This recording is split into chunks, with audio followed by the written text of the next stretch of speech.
सनातन धर्म हा शब्दप्रामाण्यावर आधारित आहे, कारण आपल्या ऋषीमुनींनी जे प्रत्यक्ष अनुभवले तेच शब्दाप्रमाणे मानले आहे. या शब्दप्रमाणाचा आपणही अनुभव घेण्याचा प्रयत्न करायला हवा. रामायण, महाभारत आदी ग्रंथांमध्ये शेकडो खगोलीय संदर्भ आहेत. अमेरिका, कॅनडा या देशातील 500-600 विद्यापीठांमध्ये या ग्रंथांचे अध्ययन केले जाते. युरोपात विज्ञानाची प्रगती झाली असली तरी हे ज्ञान भारतातूनच विदेशात नेण्यात आले आहे. भारतातील समृद्ध ग्रंथांचे भाषांतर करूनच पाश्चात्यांनी आधुनिक विज्ञानामध्ये प्रगती केली, असे स्पष्ट प्रतिपादन अमेरिका येथील इन्स्टिट्यूट ऑफ ॲडव्हान्स सायन्सचे डॉक्टर निलेश नीलकंठ ओक यांनी केले. ते श्री रामनाथ देवस्थान फोंडा, गोवा येथील वैश्विक हिंदू राष्ट्र महोत्सवाच्या उद्घाटनाप्रसंगी विश्वगुरू भारताचे बलस्थान सनातन हिंदू धर्म यावर बोलत होते.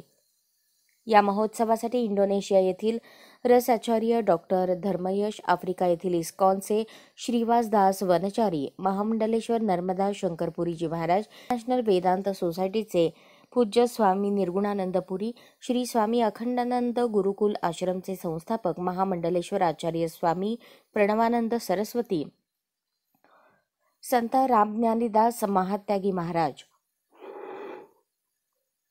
अखिल भारतीय संत समिती धर्म समाजाचे महाराष्ट्र प्रदेशाध्यक्ष महंत डॉक्टर अनिकेत शास्त्री, स्वातंत्र्यवीर सावरकर राष्ट्रीय स्मारकाचे रणजित सावरकर, महाराष्ट्रातील वारकरी संप्रदायातील संतवीर हरिभक्तपरायण बंडाताता करडकर यांच्यासह देश विदेशातून हिंदू संघटनांचे 450हून अधिक प्रतिनिधी उपस्थित.